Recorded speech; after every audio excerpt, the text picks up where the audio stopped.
যারা ঈমান আনবে, সৎ কাজ করবে, আল্লাহ রাব্বুল আলামিন দুই ধরনের ব্যক্তিদের শর্ত দিচ্ছেন।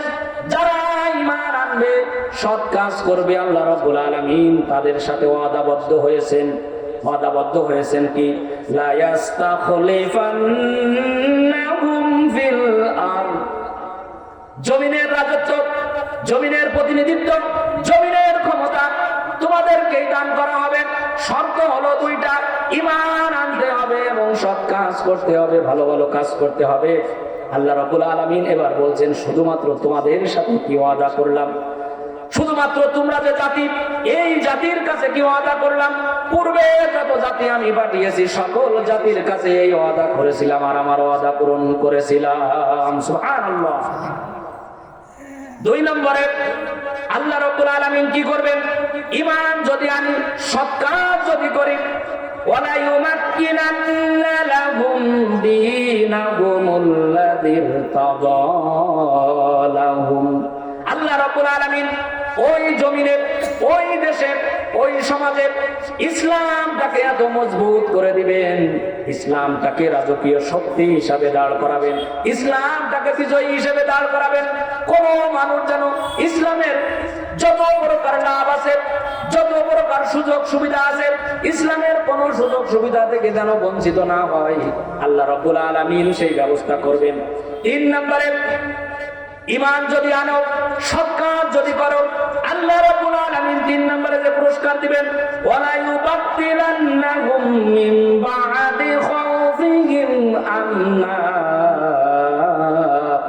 তিন নম্বরে পুরস্কার হলো ইসলাম বিজয়ী হওয়ার আগে তোমরা যে ভয়ে ছিলে, শঙ্কায় ছিলে, বিপদে ছিলে, বালা মুসিবতে ছিলে, হামলা মামলা নির্যাতনে ছিলে, সকল প্রকার বালা মুসিবত, হামলা মামলা, জেল জুলুম, ভয় থেকে আল্লাহ রাব্বুল আলামিন নিরাপত্তা দান করবে। সুবহানাল্লাহ। ফামান ইয়াকফুর বিত্তাগুত ওয়া ইউমিন বিল্লাহ, ঈমান আনার শর্ত হলো দুইটি, ঈমান কবুল করার পূর্বের শর্ত হলো দুইটি। এক নম্বরে তাগুত শক্তিকে অস্বীকার করতে হবে, তাগুত শক্তিকে অস্বীকার করতে হবে। দুই নাম্বার শর্ত হলো তাগুত অস্বীকার করে তার জীবন চলার পথে সকল ক্ষেত্রে ইসলামটা মানতে হবে, ইসলামের আনুগত্য করতে হবে, ইসলামটা প্রতিষ্ঠা করে দিতে হবে। কোরআন হাদিস ছাড়া তার কোন প্রকার জীবন চলার কোন সুযোগ নাই। তাহলে ঈমান আনার পূর্বে শর্ত কয়টি? বলো। ঈমান আনার পূর্বে শর্ত হলো দুইটি। এক নম্বরে তাগুতকে অস্বীকার করতে হবে। তার মানে তাগুত মানে কি? একজন হিন্দু যেভাবে ইসলাম গ্রহণ করার আগে সে তার পরিবার, আত্মীয় স্বজন, টাকা পয়সা, সন্তানাদি, মা বাপ সবকিছু বিসর্জন দিয়ে তাকে এবার পড়তে হবে লা ইলাহা ইল্লাল্লাহু মুহাম্মাদুর রাসূলুল্লাহ। লা ইলাহা, আল্লাহ রাব্বুল আলামিন এখানে বললেন প্রথমে তোমাকে অস্বীকার করতে হবে দুনিয়ার কোন প্রভুকে মানি না, দুনিয়ার কোন উপাস্যকে মানি না, দুনিয়ার কোন মূর্তি মানি না, দুনিয়ার কোন দেব দেবতাকে মানি না। দুই নম্বরে শুধুমাত্র কেবলমাত্র আল্লাহ রাব্বুল আলামিনকে মানি। আল্লাহর কোরআন ছাড়া কিছু বুঝি না, হাদিস ছাড়া কিছু বুঝি না, ইসলাম ছাড়া কিছু বুঝি না। কোরআন, হাদিস, ইসলাম আর আল্লাহ রাব্বুল আলামিনকে সাথে নিয়ে দুনিয়ার জীবন পরিচালনা করতে চাই। আল্লাহ রাব্বুল আলামিন পূর্বের জাতিরা যারা ঈমান এনেছিল তাদেরকে বলেছিল ওয়া ইযা কিলা লাহুম আমিনু কামা আমানান নাস, হে নবী, ও হে নবী, তোমার উম্মতদেরকে বলে দাও, এই আরববাসীদেরকে বলে দাও, এই সাহাবীরা যেমন ঈমান এনেছে, সাহাবীরা যেমন মজবুত ভাবে ঈমান এনেছে, এই মজবুত ভাবে ঈমান আনতে আরববাসীদেরকে বলে দাও। ঈমান যদি সাহাবীদের মতো আনতে পারে, মজবুত ভাবে ঈমানের উপরে ইস্তিকামাত করতে পারে, টিকে থাকতে পারে, জেল জুলুম, হামলা মামলা, নির্যাতন, যত বাধা বিপত্তি আসুক না কেন, এই ঈমানের উপরে যদি টিকে থাকতে পারে আল্লাহ রাব্বুল আলামিন তাদেরকে রাজত্ব দান করবেন। সুবহানাল্লাহ। দান করেছিলেন না? আল্লাহ তাআলা মক্কা বিজয় দিয়েছিলেন, মদিনা বিজয় দিয়েছিলেন। রাসূল সাল্লাল্লাহু আলাইহি ওয়াসাল্লাম 27টি যুদ্ধের সেনাপতির দায়িত্ব পালন করে বিশ্ববাসীকে দেখিয়েছেন ঈমান এবং সৎ কাজ করলে আল্লাহর ক্ষমতা দুনিয়াতে এসে ধরা দেয় কি দেয় না? জোরে বলুন সুবহানাল্লাহ। তাগুত শক্তিকে চিনতে হবে। তাগুত শক্তি হলো 5 ধরনের। কোরআনের কাছে জিজ্ঞাসা করলাম তাগুত শক্তি প্রথমটা কি? কুরআনুল কারীম এবার বলছেন ইন্নাহু লাকুম আদুউম মুবিন। এক নাম্বার শয়তান। এই কথা বলার সাথে সাথে আপনারা মনে করেছেন যে সে আযাজিল শয়তানের কথা বলছে। এই শয়তান কি সে আযাজিল শয়তান? এই দুনিয়াতে আমাদের মাঝে, আমাদের সাথে, আমাদের আশেপাশেই আছে। এক নাম্বার হলো শয়তান। এই শয়তান কি? যে শয়তান আমাদেরকে মূর্তি পূজার দিকে ডাকে, যে শয়তান আমাদেরকে বলে ধর্ম যাত্রা, উৎসব সবার এই বলে আমাদেরকে পূজা পার্বণে নিয়ে যায় না, এরা হলো প্রথম শয়তান। যে শয়তান তার প্রভুর দিকে আমাদেরকে নিয়ে যায়, যে শয়তান তাদের প্রসাদ আমাদেরকে খাওয়াতে চায়, যারা তাদের চিন্তা চেতনা কুসংস্কারকে মুসলমানদের উপরে চাপিয়ে দিতে চায়, এরা হলো এক নম্বরের শয়তান, তাগুত শক্তি। এদেরকে পরিহার করতে হবে। যদি পরিহার করতে না পারি তাহলে বুঝতে হবে ঈমানের সমস্যা আছে।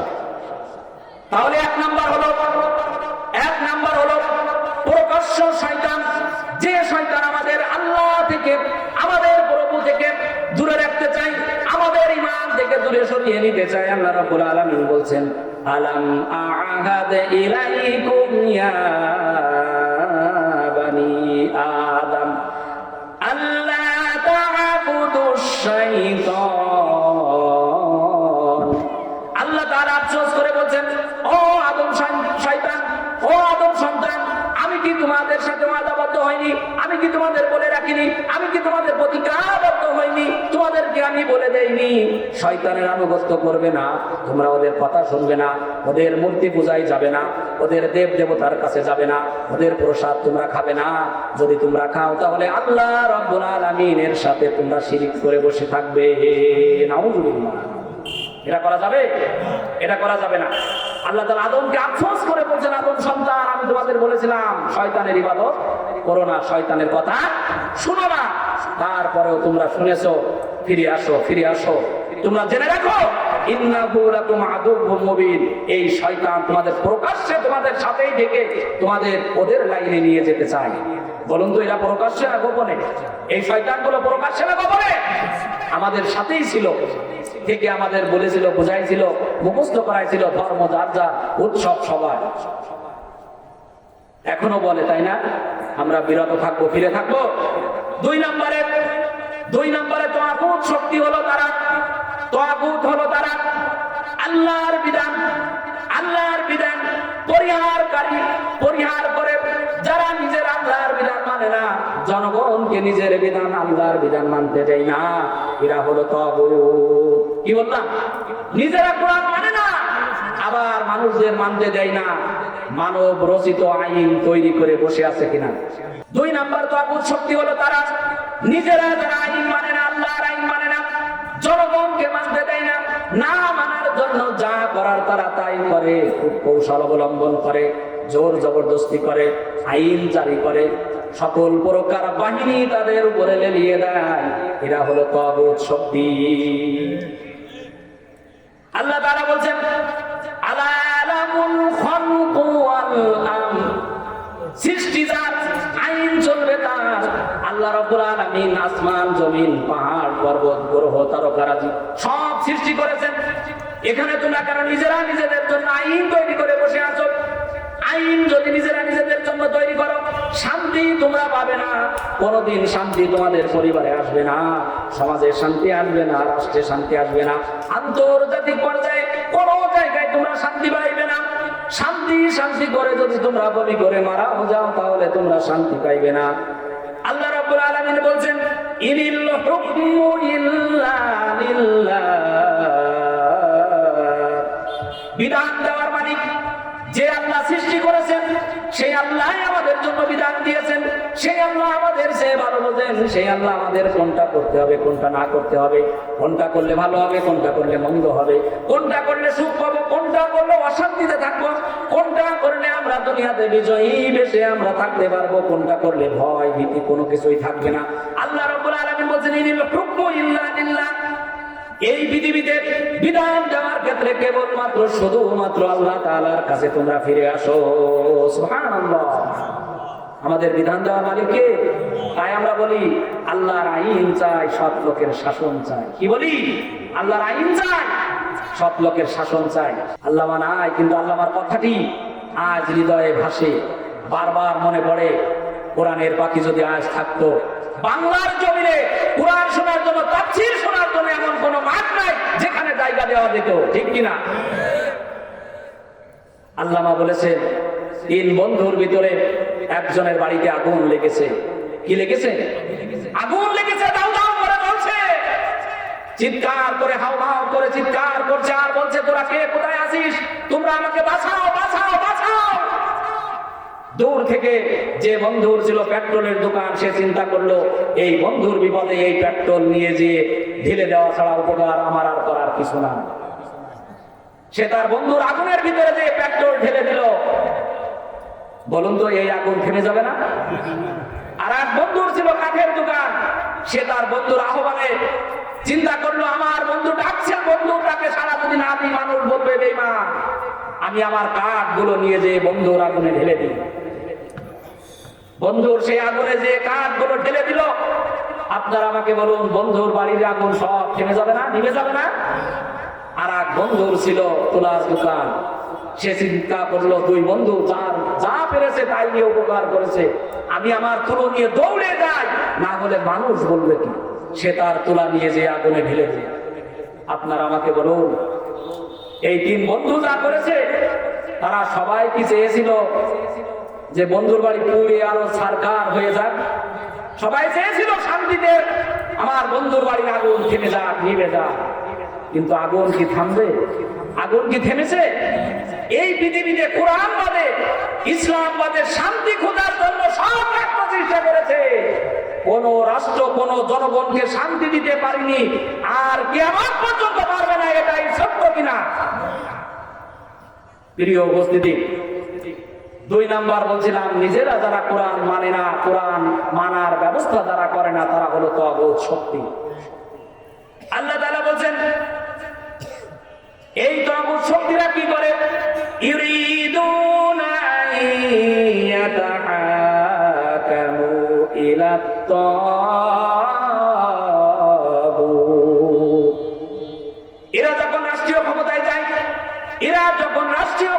যায়, তখনই আল্লাহর আইন বাস্তবায়ন করার বাদ দিয়ে তারা লেনিনের কাছে চলে যায়, কার্ল মার্কসের কাছে চলে যায়, গণতন্ত্রের কাছে চলে যায়, এগুলো দিয়ে শান্তি খোঁজার চেষ্টা করে। এরা হলো তাগুত শক্তি। খবরদার খবরদার, ইসলাম ছাড়া কোরআন ছাড়া হাদিস ছাড়া তোমরা কোনোদিন আল্লাহর কাছ থেকে সরে যেয়ে শান্তি খুঁজে পাবে না। 3 নম্বরে তাগুত শক্তি হলো তারা আল্লাহ তাআলা যে বিধান দিয়েছেন, কোরআনের যে বিধান দিয়ে বিচার ফয়সালা করার কথা বলা হয়েছে, এই কোরআনের বিধান দিয়ে বিচার ফয়সালা না করে, বিচার ফয়সালায় যারা নিজেরা নিজেদের মতো করে আল্লাহর আইন বাদ দেন, এই লোকগুলো যারা এই কাজ করে, এই লোকগুলোই হলো তাগুত।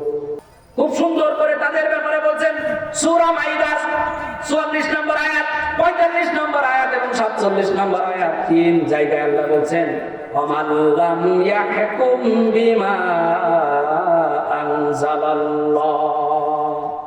যারা আল্লাহর আইন বাদ দিয়ে নিজেদের আইন দিয়ে বিচার ফয়সালা করে, ফাউলাইকা হুমুল কাফিরুন। এরা হলো কাফির, এরা হলো ডাকাতার কাফির। আল্লাহ তাআলা 2 নম্বরে বলেন ওয়ামান লাম ইয়াহকুম বিমা আনজালাল্লাহু ফাউলাইকা হুমুজ জালিমুন। আল্লাহর আইন বাদ দিয়ে নিজেদের আইন দিয়ে বিচার করে যারা, তারাই হলো জালেম। দুনিয়াতে জালেম খোঁজার জন্য তোমরা জাদুঘরে যেও না, জালেম খোঁজার জন্য তোমরা পাগলাগারদে যেও না, তোমাদের আশেপাশে জালেম বসে আছে। সুষ্ঠু বিচার করে না। পরিবারে যখন বাবার কাছে বিচার দেওয়া হয়, বাবা এক পেশে বিচার করে, দুই ছেলেকে সুষ্ঠু বিচার করে না, ওই বাবা হলো জালেম। সমাজের ভিতরে সমাজপতি যারা যদি কোনো পক্ষ অবলম্বন করে, অন্যায় ভাবে কোনো পক্ষ নেয়, কোরআন দিয়ে বিচার করলো না, ওরা হলো জালেম। রাষ্ট্রে যদি আল্লাহর আইন বাদ দিয়ে সুষ্ঠু বিচার না করে নিজেরা নিজেদের মতো বিচার করে, ওরা হলো জালেম।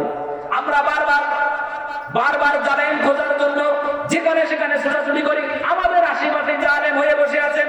আল্লাহ রাব্বুল আলামিন তোমার কাছে অনুরোধ করে বলি, দোয়া করি, আমাদের সকলকে তোমার বিচার ফয়সালা কোরআন হাদিসের কাছে ফিরে আসার তৌফিক দান করুন। আমরা বলি আমিন। আল্লাহ তাআলা বলেন, এবার শোনো, ওয়ামান লাম ইয়াহকুম বিমা আনজালাল্লাহু ফাউলাইকা হুমুল ফাসিকুন। আল্লাহর আইন বাদ দিয়ে নিজেরাই নিজেদের তৈরি করা আইন দিয়ে যারাই বিচার ফয়সালা করে, তারাই বড়ই স্বৈরাচার, অত্যাচারী, তারাই অপরাধকারী, তারাই নিজেরা নিজেদের সাথে গুমরাহি করে অন্যায়ের পথে চলে গিয়েছে, অন্যায়কারী। আল্লাহ তাআলার আয়াত, আল্লাহ রাব্বুল আলামিনের কোরআন দিয়ে যদি বিচার ফয়সালা না করি, এক নম্বরে কাফের হয়ে যাব, দুই নম্বরে জালেম হয়ে যাব, তিন নম্বরে ফাসিক হয়ে যাব, অন্যায়কারী আমরা হয়ে যাব। আল্লাহ রাব্বুল আলামিন তোমার বিচার ফয়সালার কাছে, কোরআন হাদিসের বিচার ফয়সালার কাছে আমাদের মন মানসিকতা দান করে দাও। আমরা বলি আমিন।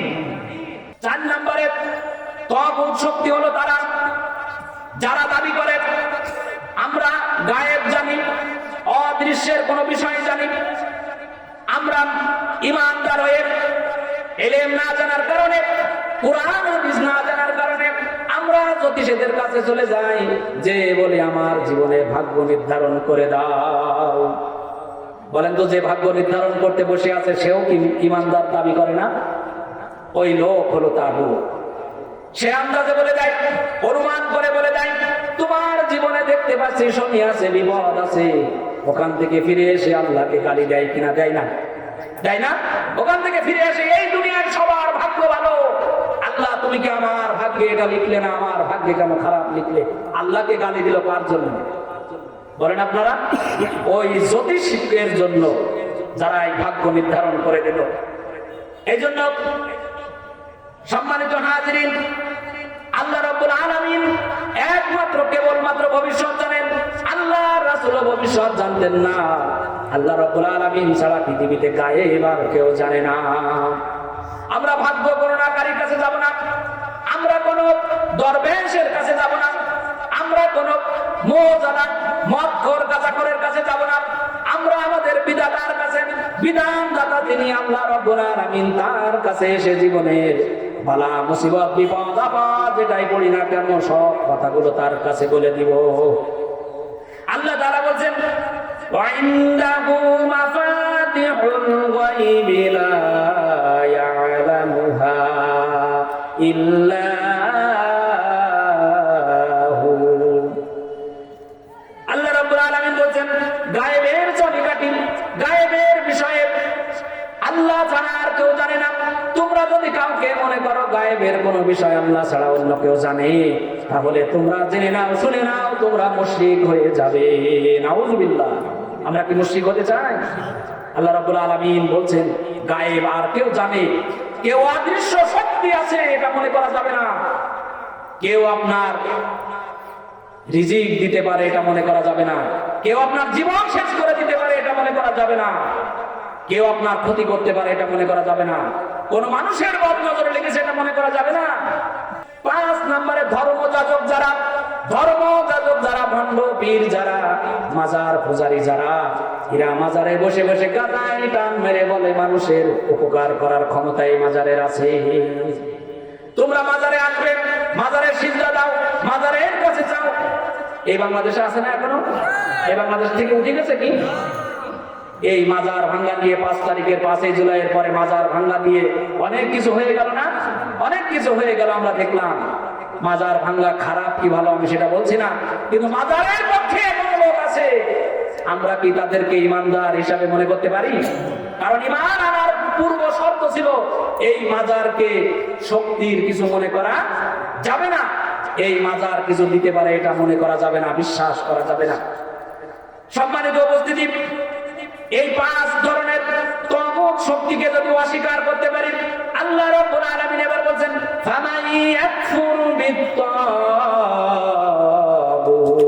প্রথম তোমাকে তাগুতকে অস্বীকার করতে হবে, অন্তর থেকে ঝেড়ে মুছে সাফ করে তোমাকে তাদের বিরুদ্ধে দাঁড়াতে হবে। তারপরে ওয়ায়ুমিন বিল্লাহ, এরপর ঈমান আনতে হবে। আমরা এগুলো না ছেড়ে ঈমান এনে বসে আছি, ঠিক কিনা বলুন? আমরা এগুলো না ছেড়ে ঈমান এনে বসে আছি, যার কারণে তোমার আমরাই খাচ্ছি, যার কারণে এই মুমিনদের ভিতরে, ঈমানদারদের ভিতরে এই বাংলাদেশে 97-98% মুমিন ঈমানদার মুসলমান। তা সত্ত্বেও কেন ভাই ভাই মারামারি, কেন সমাজে মারামারি, কেন এ রাষ্ট্রে মারামারি? মারামারি কি বন্ধ হয়েছে? তাহলে কি আমরা ঈমানদার হতে পেরেছি? সমাজে কেন মারামারি, পরিবারে কেন মারামারি, কেন ভাই আর এক ভাইকে দেখতে পারছি না, কেন এক বোন আর এক বোনের সম্পত্তি ভাগে দিচ্ছি, এক ভাই আর এক ভাইয়ের সম্পত্তি ভাগে দিচ্ছি? আমরা কেমন ঈমানদার বাপ, আমরা আমাদের স্ত্রীদের মোহর পর্যন্ত শোধ করছি না। সম্মানিত হাজিরিন, এই 5 ধরনের তাগুতকে অস্বীকার যদি আমরা না করি, তাহলে আমরা ঈমানদার হতে পারবো না। এরপরে আসুন, আমাদের এই সমাজে আরো কিছু প্রচলিত শিরক আছে, যেগুলো মাজার থেকে এসেছে। এই মাজারের দরবেশ যারা, তাদের মোষ কত বড়, মদ খায়, গাঁজা খায়, তারা ওখানে থেকে শরীরের উত্তেজিত ভাব করে তারা বলে নামাজ রোজা লাগবে না। কিসের নামাজ, কিসের রোজা, আমার দেহটাই তো আল্লাহ। এই কথাগুলো বলে কিনা? বলে। এই জন্য তাদের থেকে যে কথাগুলো এসেছে, সেখানে যাওয়ার পরে কিতাবের কোনো জ্ঞান নাই, কোরআনের কোনো জ্ঞান নাই। এই লোকগুলো বলে, আমাদের সমাজেও কিছু লোক আছে বলে, খেয়াল করবেন, এই কথা বলতে নেই, বলে না, সে জানে না কিছু, তারপরে বলে ওই ধরনের কথা বলতে নেই। আরে ভাই, ওটা কোরআনে আছে না হাদিসে আছে? বলো আমাকে, তোমার কথা কেন মানবো? আমাদের সমাজে যে প্রচলিত শিরক, আমাদের সমাজে প্রচলিত শিরকের ভিতরে কিছু শিরকের কথা আমি আপনাদের বলে যাই। 1 নাম্বার শিরক হলো কাঠঠুকরা পাখি ডাকলে অতিথি আসবে, বলে না, এটা শিরক। মনে রাখবেন, সমাজে প্রচলিত যে শিরক, কাঠঠুকরা পাখি ডাকছে, নিশ্চয়ই মনে হয় আজ অতিথি আসবে, এটা ভুল। কাক ডেকে বাড়ির উপর দিয়ে যদি চলে যায়, তাহলে বলি নিঃসন্দেহে এই গ্রামের কেউ না কেউ কয়েকদিনের ভিতরে মারা যাবে, বলি কিনা? এটা শিরক। এরপরে আমরা বলি পিছন দিক থেকে ডাকতে নেই, বলি কিনা? অমঙ্গল হয়, পিছন দিক থেকে ডাকতে নেই, যে সামনে যাচ্ছে তাকে সামনে যেতে দাও, এই কথাগুলো বলি না? এই কথাগুলো বলি। এরপরে আমরা বলি অমুক সময়ে অমুক কিছু খেলে আমাদের অমঙ্গল হয়, বলি কিনা? সূর্য যখন চন্দ্র গ্রহ লাগে, সূর্য গ্রহ লাগে, তখন আমরা গর্ভধারিণী মা বোনদের কিছু খেতে দেই না, কিছুই খেতে দিই না। তাদেরকে বলি এখন যদি খাও তাহলে বিকলাঙ্গ হবে সন্তান। গর্ভে সন্তান আসার পরে মা বোনদেরকে আমরা আর মাছ কাটতে দেই না, মাছ পরিষ্কার করতে দেই না। এগুলো শিরকুল আযীম, এগুলো সমাজে করা যাবে না। এছাড়া আরো কিছু শিরক আছে, সেটা হলো আল্লাহর নাম বাদ দিয়ে অন্য কারোর নামে কসম করা, যেগুলো আমরা অহরহ করে যাচ্ছি। 1 নম্বরে আমরা কসম করি গাছের কসম। এই গাছ ছুঁয়ে বলছি, বলে না গ্রাম্য ভাষায়, গাছ ছুঁয়ে বলছি হারাম। আপনি শিরক করলেন। মাথায় হাত দিয়ে বলছি, শিরক করলেন। ওই সূর্যের কসম করে বলছি, শিরক করলেন। কোরআনের কসম করে বলছি, শিরক করলেন। এই কসম গুলো কি করা যাবে? শুধুমাত্র কেবলমাত্র কসম হবে আল্লাহ রাব্বুল আলামিনের নামে, এছাড়া পৃথিবীতে কারোর নামে কসম করা হারাম। মনে থাকবে? সম্মানিত যুবক ভাইদের উদ্দেশ্যে বলছি, এতক্ষণ আমরা যারা কথা বললাম আপনাদের উদ্দেশ্যেই কথা বলেছি, যা বলেছি ঈমান আনার কথা বলেছি, ঈমানটাকে মজবুত করার কথা বলেছি। যুবক ভাইদের কথা বলছি, যুবক ভাইদেরকে বলছি, এই পৃথিবীতে তোমরা যদি তোমাদের আত্মীয় স্বজন, পিতামাতা, স্ত্রী, পুত্র, সন্তান, যা কিছু হোক না কেন, দুনিয়ার সকল মানুষের যে আল্লাহ রাব্বুল আলামিনকে যদি ভালোবাসতে না পারো, তাহলে আল্লাহ রাব্বুল আলামিন তোমাদেরকে ভালোবাসবেন না। নাউজুবিল্লাহ। সম্মানিত যুবক ভাইরা, আল্লাহ রাব্বুল আলামিন তোমাদের উদ্দেশ্যে বলছেন, কুল ইন কানা আবাউকুম ওয়া আবনাউকুম ওয়া ইখওয়ানুকুম ওয়া আজওয়াজুকুম ওয়া আশীরাতুকুম ওয়া আমওয়ালুন ইqtaraftumuha ওয়া তিজারাতুন তাখশাউনা কাসাদাহা ওয়া মাসাকিন তারদাউনাহা আহাব্বা ইলাইকুম মিনাল্লাহি ওয়া রাসূলিহি ওয়া জিহাদিন ফি সাবিলিহি ফাতারাব্বাসু হাত্তা ইয়াতিয়াল্লাহু বিআমরি। যুবক ভাইরা, যারাই আমার আলোচনা শুনছেন, যুবক ভাইদের উদ্দেশ্যে বলছি, দূর দূরান্তে যারাই আছেন, তোমরা যদি তোমাদের পিতামাতার চেয়ে, তোমরা যদি তোমাদের সন্তানাদির চেয়ে, তোমরা যদি তোমাদের ভাই বোনদের চেয়ে, তোমরা যদি তোমাদের স্ত্রীদের চেয়ে, তোমরা যদি তোমাদের আত্মীয় স্বজনদের চেয়ে আল্লাহ রাব্বুল আলামিনকে বেশি ভালোবাসতে না পারো, তাহলে আল্লাহ রাব্বুল আলামিনের বিচার, আল্লাহ তাআলার চূড়ান্ত ফয়সালা আসার জন্য অপেক্ষা করো। আল্লাহ রাব্বুল আলামিন তোমাদের গজব নাযিল করবে, অশান্তিতে রাখবে। দুনিয়াতে তোমরা অশান্তিতে থাকবে, দুনিয়ায় শান্তি পাবে না। তোমরা যা করো না কেন, লেখাপড়ায় শান্তি পাবে না, লেখাপড়ায় সাফল্য পাবে না। তোমরা ব্যবসা বাণিজ্য করো, ব্যবসা বাণিজ্যে সাফল্য পাবে না। ব্যবসা বাণিজ্য, সন্তান আদি, সংসার ধর্ম, যেখানেই যাও না কেন সুখ পাবে না, শান্তি পাবে না। কারণ হলো আল্লাহ রাব্বুল আলামিনকে তোমরা একনিষ্ঠভাবে ভালোবাসতে পারো না।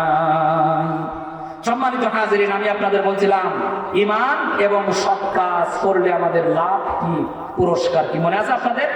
এতক্ষণ যাবত আপনাদের বললাম ঈমান আনতে হবে, তার জন্য 5টা জিনিসকে বাদ দিতে হবে, তাগুত শক্তিকে বাদ দিতে হবে। তাহলে আমরা ঈমান এনেছি। ঈমান আনার পরে আমাদের সৎ কাজ করতে হবে। আমি দ্রুত বলে যাচ্ছি, আমাদের সৎ কাজগুলো, সমাজে আমরা যে কাজগুলো করি, সৎ কাজ, ভালো ভালো কাজ, ভালো ভালো আমল, আমরা সদা সর্বদা অন্যের জন্য দোয়া করব। কি করব বলো? অন্যের জন্য দোয়া করব, কোন সময় কারোর অমঙ্গল চাইবো না। এটা হলো আমাদের সাদাকা হিসাবে আমলনামায় লেখা হবে সৎ কাজ। 2 নম্বরে জ্ঞান বিতরণ করব, জ্ঞানের ব্যবস্থা করব। আজকের এই তাফসীর মাহফিলের ব্যবস্থা যারাই করেছে, নিঃসন্দেহে সৎ কাজ করেছে, ভালো কাজ করেছে। তাফসীর মাহফিলের আয়োজন যারাই করেছে, সবচেয়ে ভালো সৎ কাজ করেছে, উত্তম সৎ কাজ করেছে। আল্লাহ রাব্বুল আলামিন কিয়ামতের দিন দুনিয়া এবং আখিরাতে তাদেরকে উত্তম জাযা দান করবেন। আমরা বলি সুবহানাল্লাহ। 3 নম্বরে, আপনার কাছে যে উপদেশ নিতে আসুক, যে সমস্যার কথা বলুক, আপনার যতটুকু স্বার্থে গোলায় আপনি সৎ উপদেশ তাকে দিবেন, তাকে সান্ত্বনা দিবেন, সৎ উপদেশ দিবেন, ভালো পরামর্শ দিবেন। এই ভালো পরামর্শ, ভালো উপদেশ যদি দেন, সেই উপদেশ দেওয়ার কারণে যদি সে ভালো কোনো জায়গায় পৌঁছাতে পারে, আপনার সৎ কাজ হিসাবে গণ্য হবে। 4 নম্বরে, অসহায়কে সাহায্য করবেন। আবার বৃদ্ধ বনিতা দল মত নির্বিশেষে যারাই অসহায়, যারাই কাজ করতে পারে না, যারাই আপনাদের চেয়ে দুর্বল, যারাই আপনাদের চেয়ে গরিব অসহায়, এদেরকে সাহায্য সহযোগিতা করতে হবে। এরপরে সবচেয়ে মারাত্মক যে সমস্যা, সৎ কাজ হিসাবে কেন আমরা এটা বুঝি না, আমাদের সন্তানগুলোকে সুসন্তান হিসাবে গড়ে তুলবো, আমাদের সন্তানগুলোকে আলেম বানাবো, সন্তানগুলোকে জগৎ বিখ্যাত মুহাদ্দিস বানাবো, মুফতি বানাবো, সন্তানগুলোকে দুনিয়াবি জ্ঞান অর্জনের পাশাপাশি কিতাবি জ্ঞান, আল্লাহর জ্ঞান, কোরআনের হাদিসের জ্ঞান দিয়ে আমরা তাদেরকে পরিপূর্ণ করে তুলবো। আল্লাহ রাব্বুল আলামিন আমাদের তৌফিক দান করুন। আমরা বলি আমিন। আমাদের সন্তানগুলোর দিকে লক্ষ্য করবেন, মনে থাকবে সন্তানগুলো মানুষ করতে হবে। এই সন্তান যদি ভালো কাজ করে, আপনি কবরে শুয়ে সওয়াব পাবেন, এটা সদকায়ে জারিয়া না? আবার এই সন্তান যদি গাজার আসরে বসে, এই গুনাহ কেন কবরে শুয়ে আপনি নিবেন না, তা তো হবে না। মনে থাকবে, সওয়াব যেমন নিবেন, গুনাহও তেমন নিতে হবে। এই জন্য সাবধান, নেককার সন্তান রেখে যেতে হবে, সৎ সন্তান রেখে যেতে হবে। এরপরে মানুষদেরকে ক্ষমা করতে হবে। আপনার সাথে অন্যায় করেছে, বেশি কথা বলেছে, জেল জুলুম হামলা মামলা নির্যাতন করেছে, যাই করুক না কেন, আল্লাহর নবীর আদর্শ ছিল, আল্লাহর নবীর গুণ ছিল, আপনার যতটুকু সাধ্যে কোলায় আপনি তাদেরকে ক্ষমা করে দিবেন। আমরা সকলকে ক্ষমা করতে পেরেছি? আমাদের সমাজে তারা যে অন্যায় করেছিল বিগত 15 বছর, তাদের নাম নিলে আবার লোম কাটা যায় কিনা আল্লাহ জানে। তারা এখন দরবেশ সেজে বসে আছে, বলছে আমাদের অপরাধ কথা বলছে না, বলেন চায়ে টান দিচ্ছে আর পাশে বসে বলছে আমরা কি অপরাধ করেছি। নিমক হারাম অমানুষ, হাজার বার অপরাধ করার পরেও নিরপরাধ আলেম গুলোকে ঘর দেখিয়ে দিয়ে ধরে খাওয়ায়ে পুলিশ দিয়ে নির্যাতন করে টাকা আদায় করে জেল জুলুম দিয়ে মিথ্যা সাক্ষী দিয়ে তাদেরকে ফাঁসির মঞ্চে সরিয়েছে। এরপরেও বলছে আমাদের অপরাধ। এর যে নির্লজ্জ বেহায়া জাতি আমার জীবনে দেখেছি বলে আমার মনে পড়ে না। অনুতপ্ত হওয়া উচিত ছিল, ক্ষমা চাওয়া উচিত ছিল। যারা করেছে তারা তো এই সমাজের মানুষ, এই গ্রামের মানুষ, পাড়া প্রতিবেশী। জীবনে আমার কথা বলি, আমি চ্যালেঞ্জ করে গেলাম, 1 সেকেন্ডের জন্য আমার জীবনে কোনো মেয়ের সাথে কথা বলিনি। চ্যালেঞ্জ। কোন অপরাধে আমাকে ধরা হলো বলুন আপনারা? কোন অপরাধে? অপরাধ শুধু একটাই, তাগুত শক্তিকে অস্বীকার করেছিলাম। অপরাধ শুধু একটাই, আমরা শুধু বলেছিলাম এই কোরআন হাদিস দিয়ে আইন চলবে, দেশ চলবে, তাছাড়া তোমরা যা করছো সব জালেমের কাজ করছো। অপরাধ শুধু এইটুকু ছিল।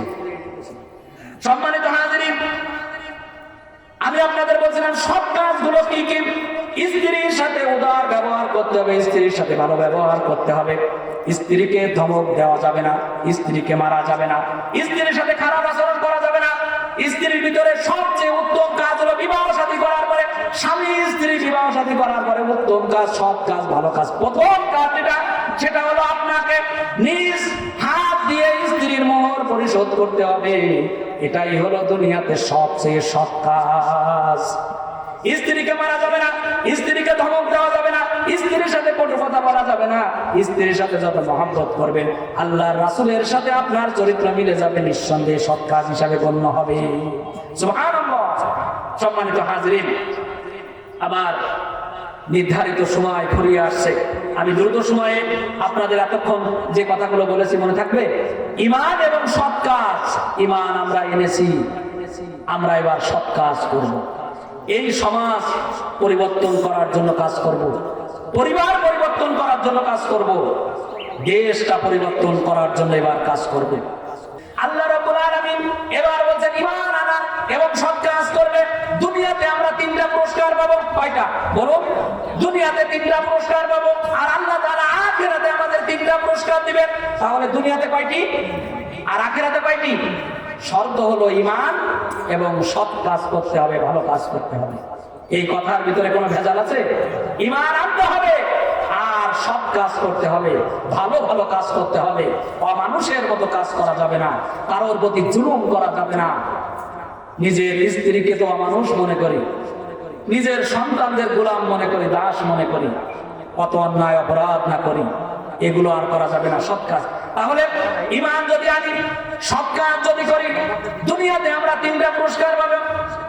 কোরআনের কাছে জিজ্ঞাসা করলাম, ও কোরআন, আমাদেরকে বলে দাও আমরা ঈমান এনেছি, সৎ কাজ করেছি। ঈমান যদি আনি, সৎ কাজ যদি করি, দুনিয়াতে আমাদের 3টি পুরস্কার দিবে। সেই 3টি পুরস্কার কি কি? 1 নম্বরে পুরস্কার, কোরআন এবার উত্তর দিচ্ছে, 1 নম্বরে ঈমান যদি আনো, সৎ কাজ যদি করো, তাহলে তোমাদের দুনিয়াতে 1 নম্বরে পুরস্কার দিব। লা ইয়াস্তাখলিফান্নাহুম ফিল আরদি, জমিনের রাজত্ব দিব, রাষ্ট্রীয় ক্ষমতায় তোমাদের দিব, এই রাজত্ব দান করব তোমাদেরকে। কোরআন দিয়ে, ইসলাম দিয়ে শাসন করার সুযোগ আমি তোমাদেরকে করে দিব। সুবহানাল্লাহ। 1 নম্বর পুরস্কার কি? ঈমান এবং সৎ কাজ যদি করি, দুনিয়ার রাজত্ব আমাদের দান করবে। আপনারা বলুন, সাহাবীদেরকে আল্লাহ দান করেছিলেন না? অর্ধ পৃথিবী শাসন করেছিল ঈমান এবং সৎ কাজ করার কারণে। আল্লাহ রাসূল ঈমান আনলেন, সৎ কাজ করলেন, 2টি কারণে। মক্কা জয় করার তৌফিক আল্লাহ দান করেছিলেন, মদিনা জয় করার তৌফিক দান করেছিলেন। গোটা পৃথিবী আল্লাহ রাসূলের পদদলিত হয়েছিল, পায়ে এসে সিজদায় পড়েছিল। ঠিক কি ঠিক না? এজন্য ঈমান আনতে হবে আর সৎ কাজ করতে হবে। 1 নম্বরে ঈমান এবং সৎ কাজ যদি করি, দুনিয়াতে রাজত্ব পাবো। 2 নম্বরে আল্লাহ তাআলা বলেন, শুধুমাত্র রাজত্ব দিব না, আল্লাহ তাআলা তার যে জীবন ব্যবস্থা পছন্দনীয়, ধর্ম পছন্দনীয় ইসলাম, আল্লাহ তাআলা সেখানে সেই দেশে সেই রাজত্বে এমন শক্তভাবে মজবুত ভাবে দিয়ে দিবেন যেখানে কোনো ভয় থাকবে না, মারামারি থাকবে না, হানাহানি থাকবে না, কাটাকাটি থাকবে না, রক্তপাত থাকবে না, যে জুলুম হামলা মামলা কেউ কারোর প্রতি জুলুম করবে না। নারীগুলো, স্ত্রীগুলো, মেয়েগুলো গভীর রজনীতে যদি রাস্তায় চলাচল করতে চায় কেউ বাধা দিবে না, ডাকাতের ভয় থাকবে না, সন্ত্রাসের ভয় থাকবে না, কোনো প্রকার চাঁদাবাজি টেন্ডারবাজি, কোনো প্রকার হামলা মামলা থাকবে না। কারণ সেখানে ইসলামটা আল্লাহ গাড়িয়ে দিয়েছে, মজবুত করে দিয়েছে। আল্লাহ ক্ষমতা যখন দিবেন তখন ইসলামটা সেখানে কায়েম হয়ে গেছে না? কায়েম হয়ে যাওয়ার পরে শান্তির ধারা আসমান থেকে নেমে আসা শুরু করেছে, ঠিক কিনা? সেখানে সবাই শান্তিতে ঘুমাচ্ছে, কারোর কোনো ভয় নাই। 3 নম্বরে আল্লাহ রাব্বুল আলামিন বলছেন ক্ষমতা তোমাদের দিব, ইসলামটা সেখানে মজবুত করে দিব। 3 নম্বরে তোমাদেরকে এমন শক্তি সামর্থ্য তোমাদের দিয়ে দিব, এমন শক্তি সামর্থ্য দেওয়ার কারণে তোমাদের বিজেত অবিজেত যারাই পরাজিত বরণ করেছে, ইসলামের সাথে পারেনি, ইসলামের সাথে কারসাজি করেছিল, যারা ইসলামের বিপক্ষে ছিল, তারা তাদের উপরে তোমাদের বিজয় যখন দান করেছি তখন তাদের উপরে তোমাদের এমন শক্তি দিয়েছি তোমাদের ভয়ে তারা এখন থাকবে। সুবহানাল্লাহ। আল্লাহ সেটাই আমরা চাই কি চাই না? আল্লাহ আমাদের মনের আশা আকাঙ্ক্ষা কবুল করো। সম্মানিত হাজিরিন, ঈমান আনি যদি, সৎ কাজ করে যদি, আখিরাতে আমরা 3টি পুরস্কার পাবো। আখিরাতে কয়টি পুরস্কার পাবো? আখিরাতে 3টি পুরস্কার পাবো। আল্লাহ তাআলা বলেন 1 নাম্বার পুরস্কার দেওয়া হবে কিয়ামতের দিন, আখিরাতে যেদিন বিচার ফয়সালা করা হবে সেদিন ঈমান আনার কারণে, সৎ কাজ করার কারণে।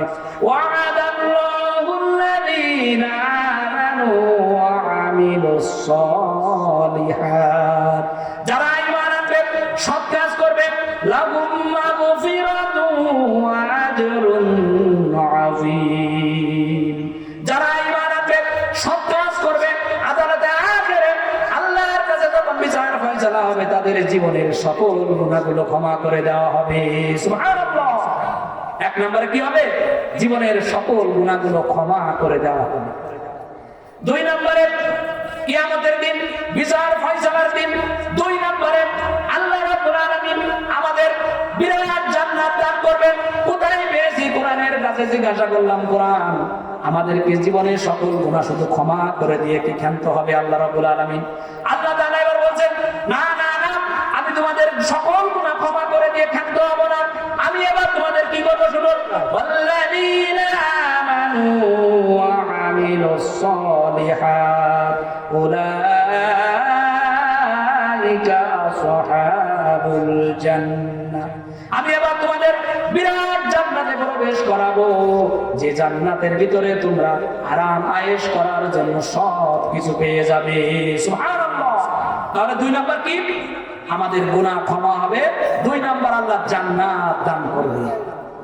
3 নম্বরে আমরা যদি ঈমান আনি, সৎ কাজ করে, বুঝলাম আল্লাহ রাব্বুল আলামিন তুমি আমাদের জীবনের সকল গুনাহগুলো ক্ষমা করে দিবে, বুঝলাম আমাদেরকে বিরাট জান্নাত তুমি দান করবে, বুঝলাম। ও রব্বুল আলামিন, এবার আমরা জানতে চাই সেই জান্নাত কেমন হবে, কেমন জান্নাত তুমি আমাদের দান করবে একটু বলে দাও। আল্লাহ রাব্বুল আলামিন এবার বলেন, ওয়াল্লাযীনা আমানু ওয়া আমিলুস সালিহাত সানুদখিলুহুম জান্নাতিন তাজরি মিন তাহতিহাল আনহার। এমন জান্নাত তোমাদের দান করব, এমন জান্নাত তোমাদের দান করব যে জান্নাতের তলদেশে নহর প্রবাহমান, যে জান্নাতের তলদেশ দিয়ে নহর প্রবাহমান। সুবহানাল্লাহ। এই পৃথিবীর সকল তাফসীর কারক বলছেন নহর জান্নাতের তলদেশ দিয়ে যাবে 4টি। কয়টি? জান্নাতের তলদেশ দিয়ে নহর যাবে 4টি। 1 নম্বরে নহর থাকবে মধুর নহর, 2 নম্বরে শারাবান তাহুরা, 3 নম্বরে নহর থাকবে দুধের নহর, 4 নম্বরে নহর থাকবে স্বচ্ছ পানির নহর। তাহলে আমরা যদি ঈমান আনি এবং সৎ কাজ করি, আখিরাতে কয়টি পুরস্কার পাচ্ছি? এক নম্বরে জীবনের সকল গুনাহ ক্ষমা, দুই নম্বরে বিরাট জান্নাত দান করছেন আল্লাহ তাআলা, তিন নম্বরে সেই জান্নাতের তলদেশ থেকে মধুর নহর, সারাবান তাহুরা, দুধের নহর, স্বচ্ছ পানির নহর, আমাদের যা ইচ্ছা সেখান থেকে আমাদের তৃপ্তি, তৃষ্ণার্ত হৃদয়কে তৃষ্ণা মেটাতে পারবো কি পারবো না?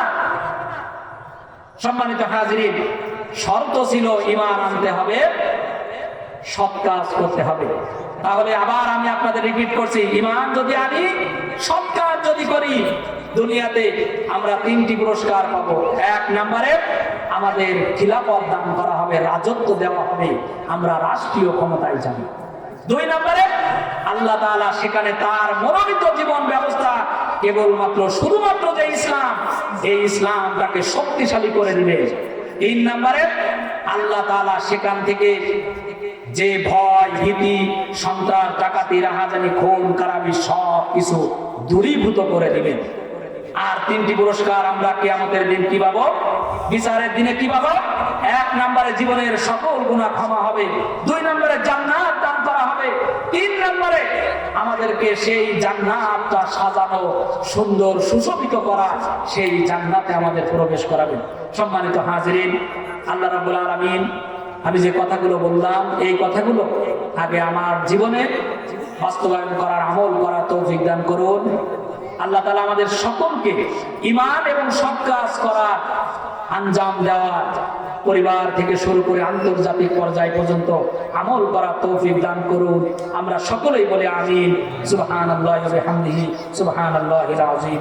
আসসালামু আলাইকুম ওয়া রাহমাতুল্লাহি ওয়া বারাকাতুহু।